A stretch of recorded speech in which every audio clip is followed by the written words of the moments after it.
Hi, everybody. This is Jeffrey Gleason again, and it's time for another one of my computer tutorials.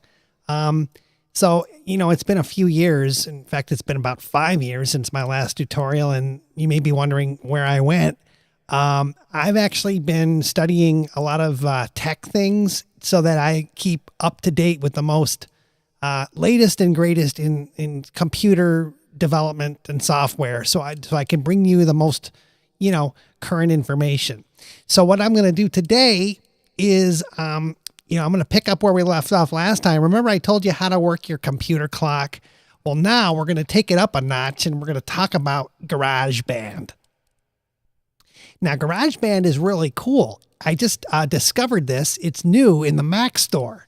So you go in there and you buy it, and then you wonder where it is, and you have to go down to your, sometimes it's down here in the toolbar.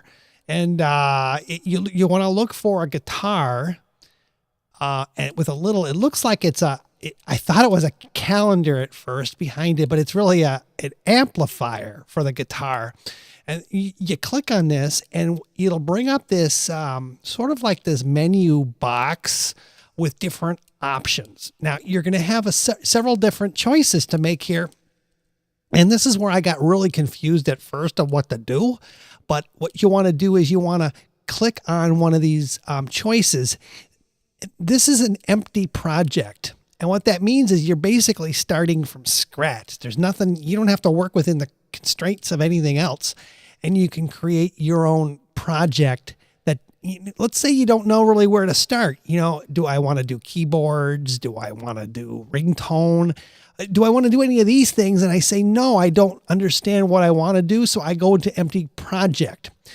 But before I go there, just to show you a little bit about some of the other options. So there's a keyboard collection. So you can go in here if you're a piano player and you could pick out all these different really cool sounds of keyboards. An amplifier. This is kind of like distortion effects on your voice.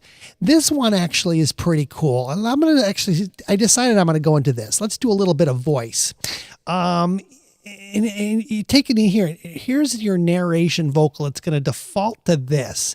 And when you talk, this little green bar goes up and down. So let's say it's a little too loud for you. You can bring this circle down and up and it'll change the sound or the volume of your voice. Okay.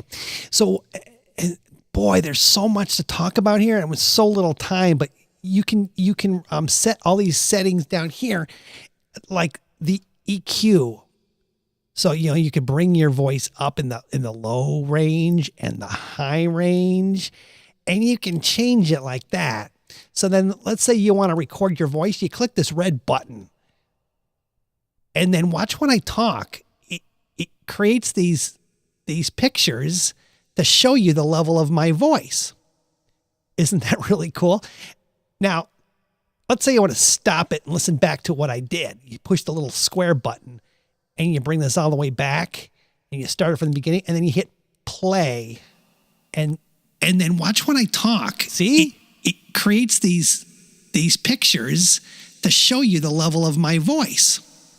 See, it records your voice and then you play back your voice. Now, let's say I wanted to bring it down to a fuzz vocal. You could drag your vocal down there and listen to how your voice changes with the vocal effects. And then watch when I talk, it creates these pictures to show you the level of my voice. See, it sounds fuzzy. Now I can bring it down here to the telephone. Let's say I want to pretend like I'm talking to somebody on the phone. And I can do this. And then watch when I talk, it creates these pictures to show you the level of my voice. See? Now, here's something really cool. Now you go up on the first bar here, the narration. We're going to record a new one. All right. And then watch when I talk. Now I can talk to myself. I'm talking to somebody on the phone right now. To show you the level of my voice. See, now it'll sound like I have a telephone conversation. All right. And then watch when I talk. Now I can talk to myself.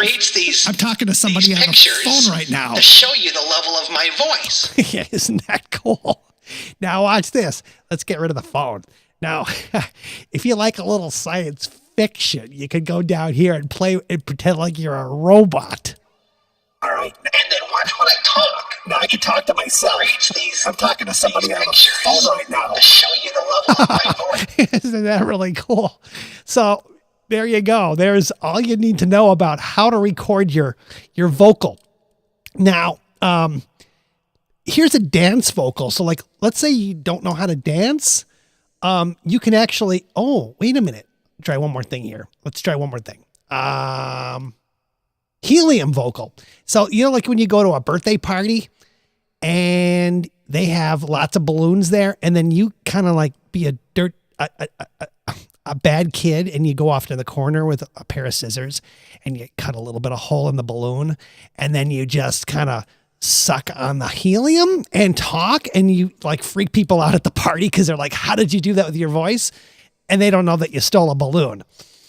So now you go back here and you play that back, and this is how you're going to sound. And they have lots of balloons there, and then you kind of like be a dirt.